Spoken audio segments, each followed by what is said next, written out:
Good morning, good afternoon, and good evening. This is Pamela, and you are watching Pam Entertainment TV, where we review movies, television series, and do celebrity legal news. Also, join me for my pop culture chats. If you'd like to support the channel, please like, comment, and subscribe. My Venmo and Cash App is below. Thank you so much, and let's get started. Good morning, good afternoon, or good evening. Listen. Got some breaking news, breaking news, breaking news. Now, I had reported this weekend that Michael B. Jordan's Taylor Russell, who was the lead actress on the Thomas Crown Affair, that she had left the project. Well, baby, it ain't even been a good 72 hours and they have recasted her role. Now, we were trying to figure out what was happening. Why did she leave her role? Some speculated that it probably had something to do with possibly the nudity scenes, that maybe there was just too much and she was trying to renegotiate some of those things and it didn't happen. Some people think that it was because some of the lines in the script that she disagreed with. Regardless, there is a new actress, and I am about to go over with you all and talk about this new actress. So let me add this to the stage. So here we have. So Adria Arjona is to star opposite Michael B. Jordan in the Thomas Crown Affair. So let's read this article and let's go over it and see what's going on. Because again, you know that Taylor Russell had exited. So now we have a new actress. So this article is written by Angelique Jackson. And doesn't she have like a Zoe Kravitz like look to her? That's when I first saw her. That's what she reminded me. And so it says Andor in Splitsville star Adria Arjona is set to join Michael B. Jordan in the Thomas Crown Affair. The Thomas Crown MGM's reimagining of the classic romantic heist. She joins a star-studded ensemble cast featuring Kenneth Branagh, Lily Gladstone, Denai Guerrero, Pilar Asbeck, and Aisha Hart.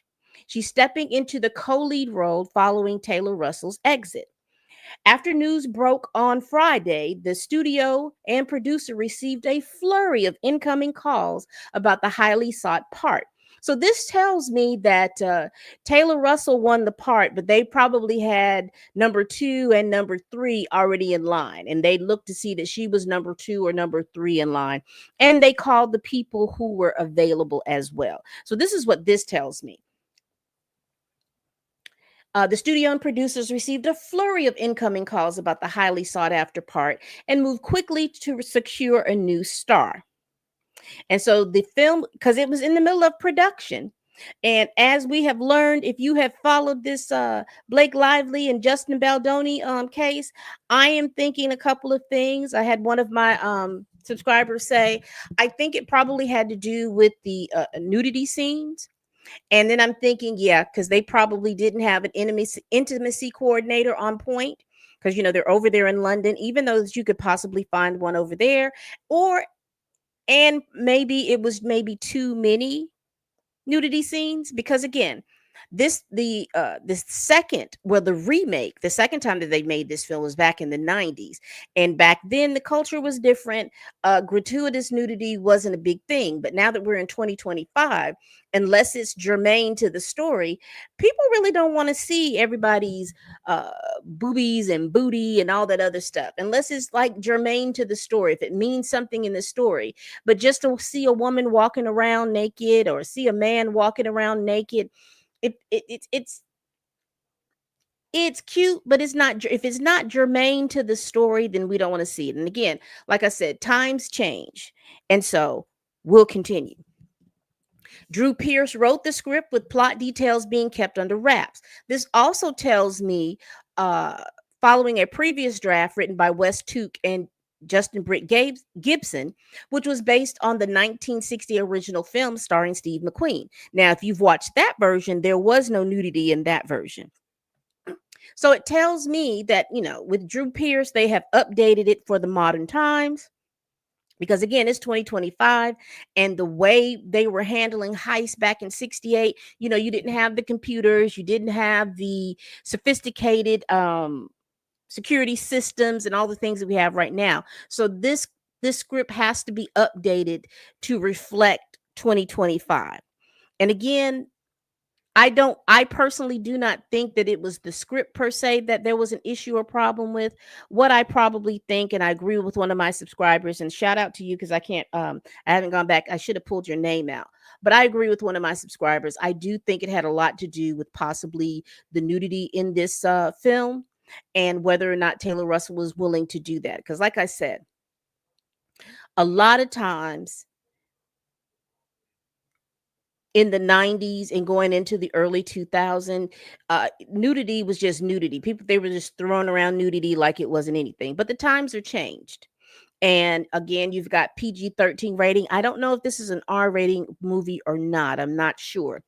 But with the times that are changing, people just don't want to see all them titties and boobies. Now, again, I know I may not be speaking about to my subscribers, but overall, particularly if you're looking to enjoy a show or anything like that, we'll be there. Hey, CJ.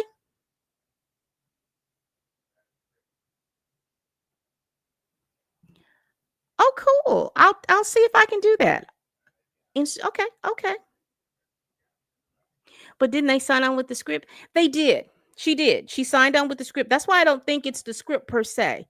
I'm thinking that because a lot of times you can negotiate with and again, Michael B. Jordan is the actor, the director, and the producer. Usually you can negotiate those types of things. And I am thinking that after you read the thing and she comes up like, hey, because again, she's the person that's going to have to do the nudity. So if she's the person that's going to have to do the nudity, they're going to have to listen to what she has to say. And like I said, if it's not germane to the story, then what's the point of it? And that's my whole thing. And I think that's possibly what it is. And she couldn't negotiate them tamping down the nudity. But I'm willing to bet that this new actress, they're going to tamp it down because, see, they don't want another delay of an actress bolting. And so, like I said, they've got to get that on point, and that shouldn't take that much because it's just a matter of them saying, okay, the script calls for them to be in the bed together. Okay, so we can see her back, or we can show that we don't have to show the scene of them emulating or simulating, the dude. We don't have to really see that. We could just cut to the scene to show that, hey, they have finished and they are, satisfied or whatever.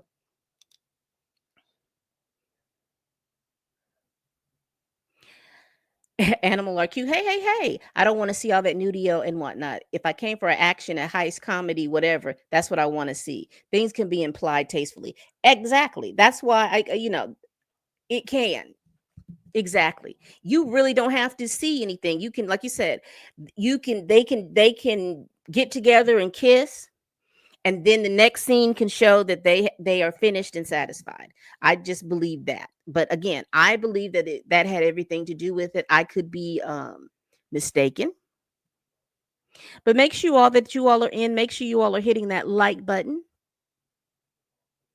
Make sure you all are hitting that like button. But let's continue with this article, and then after that, we will definitely kind of put a pin in this. Excuse me. So Drew Pierce wrote the script with plot details being kept under wraps. We've read that. Excuse me. Jordan and Elizabeth Raposo are producing the picture for Outlier Society, along with Charles Roven via Atlas Entertainment, Patrick McCormick and Toberoff Productions, and they also who are also serving as producer. Alan Trustman, writer of the 1968 movie, is an executive producer. So they have the original writer of this film as an executive producer. Now she joins the Thomas Crown Affair amid a red hot career strike because apparently she was on Star Wars series Andor, and which was recently nominated for 14 primetime Emmys. Let me see. The movie also marks a reunion with Amazon MGM after Arjona starred in Zoe Kravitz's psychological thriller Blink Twice. I told you she gives me that Zoe Kravitz look, and so she's worked with her. Opposite Naomi Aki, Channing Taylor, Simon Rex, and Christian. Because so that was the movie. Blink Twice was the movie that Zoe Kravitz directed. Uh, on the television side, this actress is set to appear in the primetime video series Criminal. DC studio co-chief James Gunn also recently professed that she'd make a great Wonder Woman. So they're eyeing her for Wonder Woman. So she is red hot. Red hot. And there's nothing like with you being busy, child. Booked and busy, there's nothing wrong with that. And Taylor Russell, to her credit, she's booked and busy as well. And so she's also starring in Splitsville. So again, shout out to her. She's got the part. The movie and everything is going to go on. And we like that. But I wanted to come back to y'all to let y'all know that, hey, they have recasted. Because again, Friday we learned that Taylor was gone, and now we know that we have a new star on the show. So that just means that she's got to sit down and learn some lines so they can go ahead and finish continue production, because they probably was filming other people. If Michael B. Jordan and her are not in the same scene, they're probably filming those scenes, and then she'll probably really ramp up next week. They have tools now for shows with nudity that takes out the nudity so you can watch them. Oh, cool. Agree. We don't need all that. Plus, look at Marvel. Let the guys show you what they want to show. I am interested that James Gunn is eyeing her for the new Wonder Woman, because I thought they were still in love with Gal Gadot, but I guess not. I guess all of those people from the Snyderverse are gone. All of those characters from the Snyderverse are gone. But again, y'all, what do y'all think about this? What do you all think about this new actress? Have you watched her in any of her other projects? Blink Twice, Andor? Are you going to watch her in her upcoming television series, Splitsville? I think that they're going to be filming the Thomas Crown Affair probably for the next either 3 to 6 weeks. So, and right now they are in London. So she's going to have to make her way over to London. I'm going to look her up a little bit more because, like I said, I did not watch Andor. Let me stop. I watched 2 episodes of the first season. And I'm sorry, it just wasn't for me. It was moving too slow for me. But I am glad that there is more lore in regards to the Star Wars whole lore thing, lore and fandom. I'm so glad that there was some stuff, but just Andor wasn't for me. So I can't wait to see what she brings to this Thomas Crown Affair. He says, I do like her. She was good. Oh, she was good in Andor. Now, was she in the first season or the second season?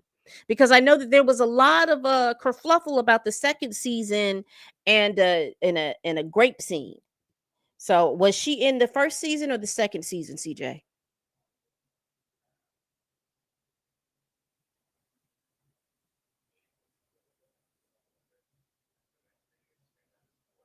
Yes, Wonder Woman's sister is Nubia. Now that will be interesting.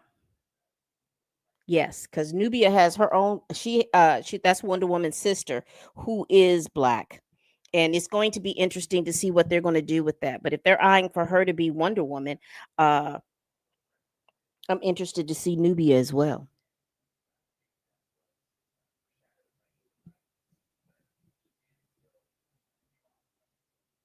Okay. All right, people. I have to take my glasses off because I can't see. I can't see what y'all are typing, but I can read all the other stuff, which is crazy. Which is crazy.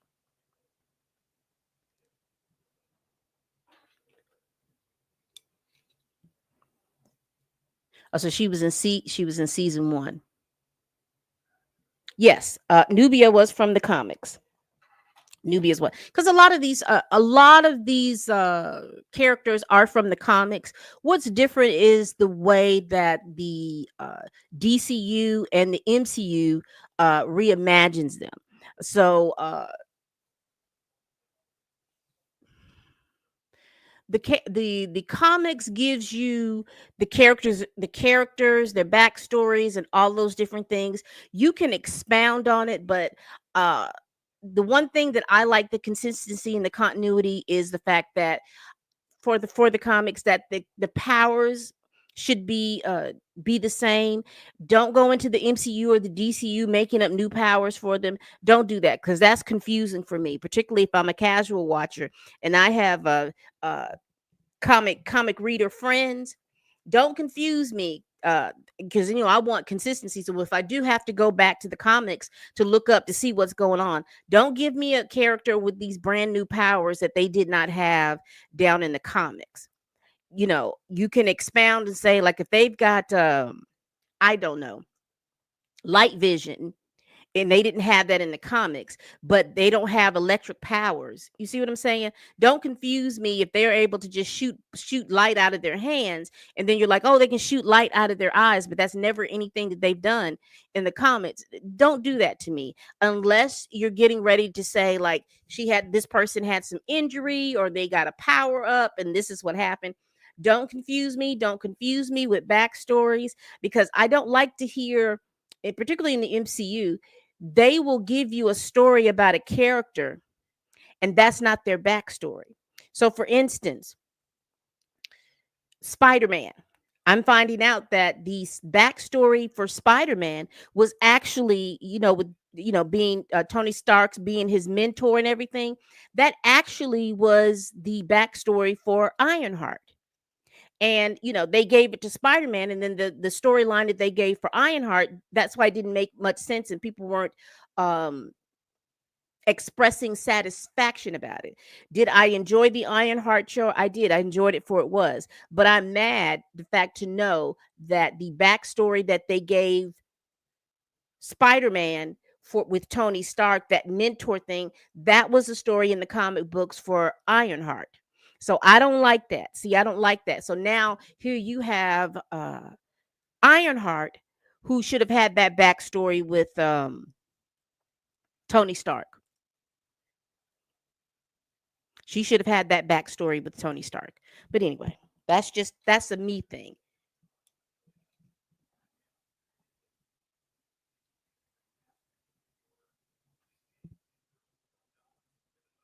Got you. Oh, okay. Okay.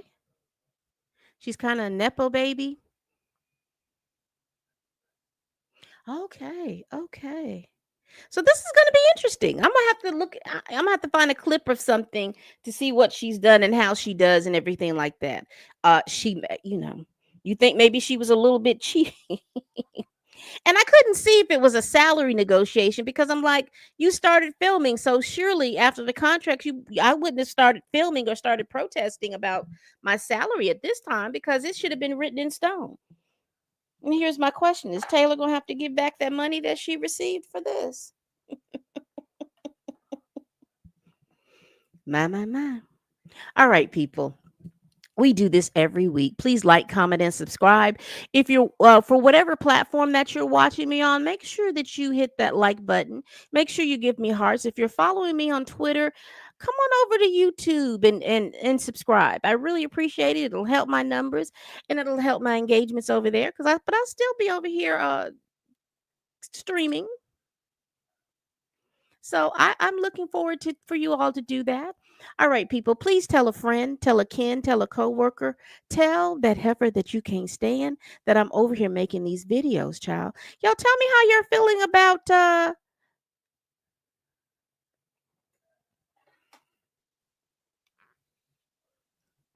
Adria Arjona, because I want to get the names right. Adria Arjona being cast as the lead in the Thomas Crown Affair. Put it down below. All right, people. And it is always, bye bye.